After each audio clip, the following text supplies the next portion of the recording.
അപ്പോൾ ചങ്ങായിമാർ ഇന്നത്തെ പരിപാടി എന്ന് വെച്ചിട്ടുണ്ടെങ്കിൽ നമ്മൾ ഒന്നാമത്തെ സ്ഥലം രണ്ടാമത്തെ സ്ഥലം പറഞ്ഞ് ഇനി ഫുജറത്ത് മൂന്നാമത്തെ സ്ഥലത്തിലേക്ക് പോകാനുള്ള യാത്രയിലാണ്. മൂന്നാമത്തെ സ്ഥലം ഏതാണെന്ന് വെച്ചിട്ടുണ്ടെങ്കിൽ അൽ ബിദിയ പള്ളിയാണ്. ചങ്ങായിമാർ ചരിത്രങ്ങൾ ഒളിച്ചു വെച്ചുകൊണ്ട് പഴയ കാലഘട്ടത്തിലെ ഓർമ്മകൾ കാണിച്ചു വെക്കുന്ന പള്ളിയാണ് അൽ ബിദിയ പള്ളി. അതിനെക്കുറിച്ച് പറയുകയാണെങ്കിൽ ഷെയ്ഖ് ഹംദ് ബിൻ മുഹമ്മദ് അൽ ഷെറക്കി സുപ്രീം കൗൺസിൽ അംഗം ഫുജറ ഭരണാധികാരി ഉദ്ഘാടനം ചെയ്യുകയും അതേപോലെ 1424 മുഹറം 10 അൽ കിദിയ ചരിത്ര പ്രസിദ്ധമായ പള്ളി. ഇംഗ്ലീഷ് വർഷം നോക്കുകയാണെങ്കിൽ 2003 മാർച്ച് 13 ഏടിലാണ് ഇത് പുനഃസ്ഥാപിച്ചത്. ഇങ്ങോട്ട് പറഞ്ഞു കേട്ടിട്ടുണ്ടെങ്കിൽ രാവിലെ 8 മണി മുതൽ വൈകിട്ട് 6 മണി PM വരെയാണ് ഇത് ഓപ്പണായി കിടക്കുക. അടിപൊളിയാണ്. പഴയ കാലത്തെ കാര്യങ്ങൾ ഡീറ്റെയിൽസ് ആയിട്ട് അവിടെ കൊടുത്തിട്ടുണ്ട്. അന്നത്തെ കാലത്ത് കുത്തുബ, അതേപോലെ അന്നത്തെ കാലത്തുള്ള മരങ്ങൾ, എല്ലാ കാര്യങ്ങളും ഡീറ്റെയിൽസ്, അതേപോലെ ലൈറ്റ് അടക്കം അന്നത്തെ കാലത്തുള്ള രൂപത്തിലാണ് വെച്ചിട്ടുള്ളത്. അതേപോലെ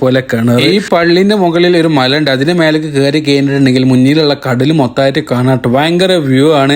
അതേപോലെ ഇതിൽ ശ്രദ്ധിക്കേണ്ട കാര്യങ്ങൾ എന്ന് വെച്ചിട്ടുണ്ടെങ്കിൽ ടൈം കാര്യങ്ങൾ നോക്കുക. അതേപോലെ ഇത് ഫ്രീ എൻട്രി ആണ്. കാര്യങ്ങളൊക്കെ സിമ്പിൾ ആണ്. അവിടുന്ന് ചെങ്ങൈമാരെ നേരെ പോവാ നാലാമത്തെ സ്ഥലത്ത് ഗോർഫുഖാനിക്ക് ഇട്ട ചെങ്ങൈമാർ അടിപൊളി സ്പേസ് ആണ്. റെഡിമെയ്ഡ് വെള്ളച്ചാട്ടം, അതേപോലെ അടുത്ത് കടല്, അതേപോലെ അടുത്ത് പഴയൊരു ബിൽഡിങ്, അങ്ങനെ കൂടി ജഗബൊക വീഡിയോ ഷൂട്ട് ഫോട്ടോഷൂട്ടൊക്കെ പക്ക ഏരിയ ആണ്. അതേപോലെ ഫ്രീ എൻട്രി ആണ് ചെങ്ങൈമാരെ. നല്ല വ്യൂവും നല്ല കാഴ്ചകളും കാണാൻ പറ്റിയ ഏരിയ ആണ്. അങ്ങനെ 4 സ്ഥലങ്ങളാണ് പറഞ്ഞത്. അതേപോലെ ഇതേപോലെ വെവ്വേറെ വീഡിയോകൾ ഇനിയും അക്കൗണ്ടിൽ വരാനുണ്ട്. ഒരു ദിവസം കൊണ്ട് ഫുജറയിൽ ഏകദേശം ഏരിയയിൽ നമുക്ക് ഫില്ലാക്കാൻ പറ്റിയിട്ട് ചെങ്ങൈമാരെ. അപ്പോൾ 4 സ്ഥലങ്ങൾ കാണിച്ചു തന്ന്. അപ്പോൾ അടുത്ത വീഡിയോ കാത്തുക. Okay, by.